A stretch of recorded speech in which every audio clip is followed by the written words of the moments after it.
Ladies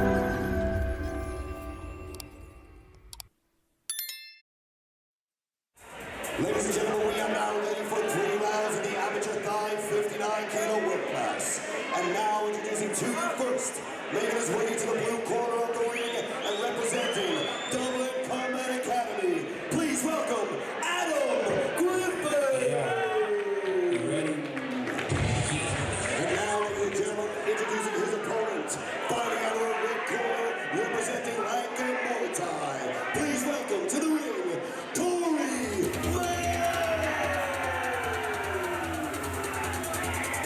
I think that's where we're sitting. It's a Tom Cruise angle. Everyone looks bigger from down here.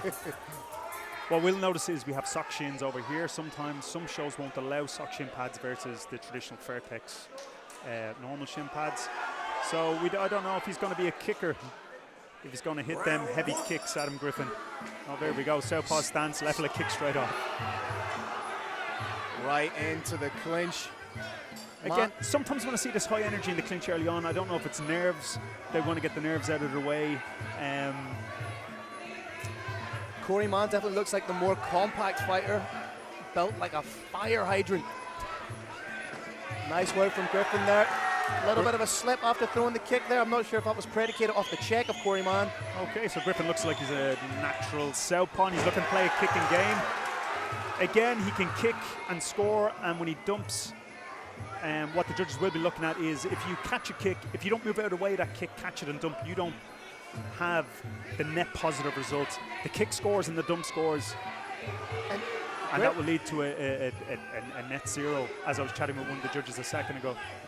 Griffin's doing a good job when he's throwing those kicks, just landing underneath the elbow, finding that little bit of space, which speaks to the accuracy of his ability as a striker. What I do like the way he throws the kick, he doesn't try to break his opponent in half. Now that sounds counterintuitive, but when you're fighting and you're playing a kicking game, it's the score with effect. You can hit at 60-70% and kick all day and win a match. Yeah. Whereas if you're trying to hit that high velocity maximum shot every time, you might gas out too soon. So you'll see Sanchai, Bout, these top ties, when they kicked, it was hard, but it was true mechanics as opposed to muscular force all the time. Again, the accuracy and technical proficiency as opposed to just trying to land that one-hitter quitter. Absolutely, absolutely. And again, we should see more of this as the night goes on and we get into the pro bouts.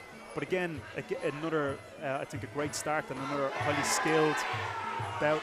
Griffin wasn't far away with a head kick there. Again, fight being contested against the clinch here. People at home will always notice we see Lar here against the ropes. In Thai boxing, referees are quite proactive in fighter safety. You'll see them holding the ropes. If a fighter falls, you may see the referee jump down and try to catch his head. It's a very energetic position in the contact sport of Muay Thai. Well, we have 3 judges dotted around the ring at different spaces. What I may see as a clean shot, depending on the angle, may not be counted by another judge. Absolutely, absolutely. The best thing you can do is have visual effect. So some people will redden quicker. That's a disadvantage because it does show a visual impact. Or if they're bleeding, a reaction of some sort from your opponent. Absolutely. Or you'll see a lot of fighters, as we go on tonight, we'll see a lot of fighters quite stoic. They hide their emotions, they hide pleasure and pain very well. So they don't give anything away because they understand that it could come down to the judges. As you said earlier on, there could be a natural bias to judge the whole round based on the last 10-20 seconds. So you try to have this stoic, tough demeanor and just work. If you want to impress judges, you do the work, you work well, you keep it clean, you do all of these little things. Lar Byrne giving us a little bit of a tutorial mid-fight. So he obviously felt there was someone maybe was purposefully bringing their hands underneath the ring to anchor themselves. Nice teep, and you can see the revving up already on the back of Mann. That tells you that a lot of clinching has taken place against the ropes. Yes, yeah. We can... Swing and a miss there from Mann, loaded up in the shots, but gets the sweep of the leg. The sweep, the sweep, if it's not considered, there was a kick thrown before, if the sweep is considered the most significant shot of that, the sweep will score, but it's a crowd favourite. Nice teep to the face. And Griffin must to his credit, he has got closer with some of those shots to the head. There was 2 head kicks that were not far away, and then that teep right up the middle.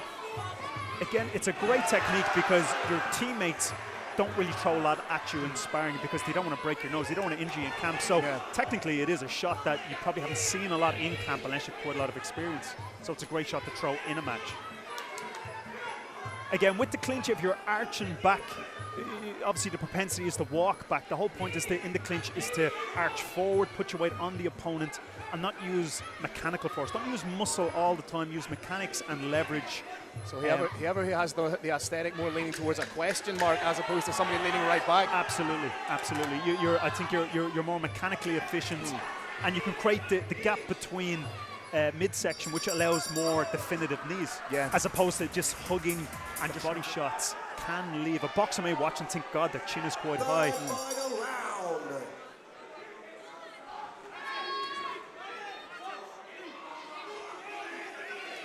Neither fighter really giving themselves that much scope to implement a little bit of traditional boxing, but as we saw in some of the earlier fights, it's if you can land something definitive with, say, the hook or the straight shots, they will leave a marker in the eyes of the judges.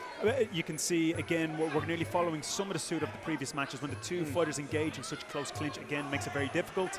If you want to negate that was a nice sweep. If you want to negate that and stop the opponent come forward, we can see that Adam Griffin was nearly locking his leg in behind the clinch to neutralise it. That would force Larburn to separate them. So you could go that way, but both seem to be happy to knee it out.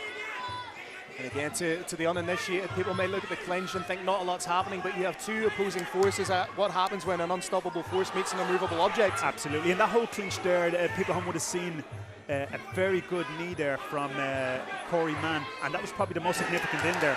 And that kick, massive effect. He showed dominance. Nice boxing from Mann. Larburn watching the ropes to make sure the fighter can't anchor themselves.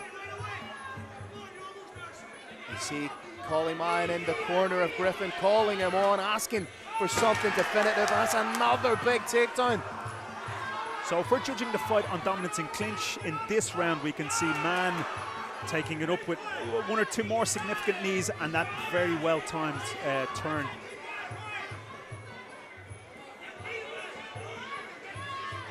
Final 20 seconds of the bout. Both fighters trying to impress something definitive. Nice knee right to the midsection. Again, from that Mann. will score. Final 10. Solid teep to straight from Griffin.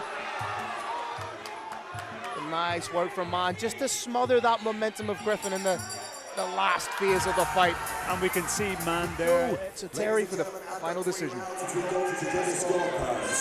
judges have scored him out, declaring a winner by unanimous decision, fighting out of the